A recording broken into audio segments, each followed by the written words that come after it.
Everyone is quick to criticize school systems, especially when things are not going as everyone had hoped.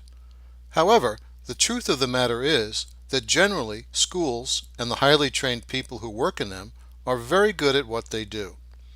All teachers want to see their students thrive, and with the right tools, that can happen.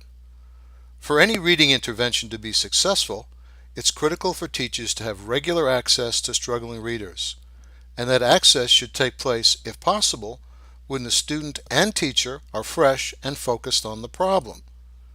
School is the ideal place for this to happen. Training fluency skills is like any other training. The student needs to have the energy to do the exercises so that the training can be efficient and effective. The classroom is the logical environment for fluency training. What is the first thing you need to help a struggling reader? You need to have regular access to the student who is struggling. It sounds simple, but it's not always so easy to put the struggling reader with the right teacher and the right resources on a consistent basis. When you, the teacher, are trying to teach a class of students, it can be difficult to give individual attention to a few. When is the right time for struggling readers to receive training? The answer is that within reason, interventions should begin as early as possible. By within reason, I mean that for kindergarten children and younger, there is a great deal of maturation of skills that is taking place that makes a conclusive diagnosis difficult. However, there are wonderful tests to screen and evaluate children in kindergarten and the first half of the first grade, such as the pre-dyslexia letter coding test and the dyslexia early screening test.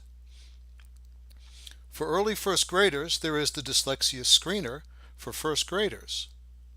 By the second half of the first grade, there is a complete battery of tests that can be used to diagnose a struggling reader.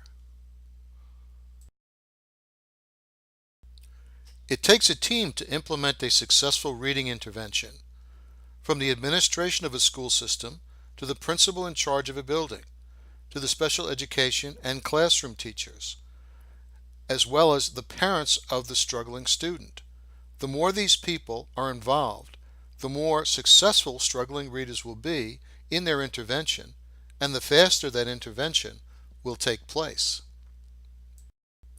With today's digital natives in the classroom and the digital classroom itself, now is the perfect time to use technology as a tool to help struggling readers.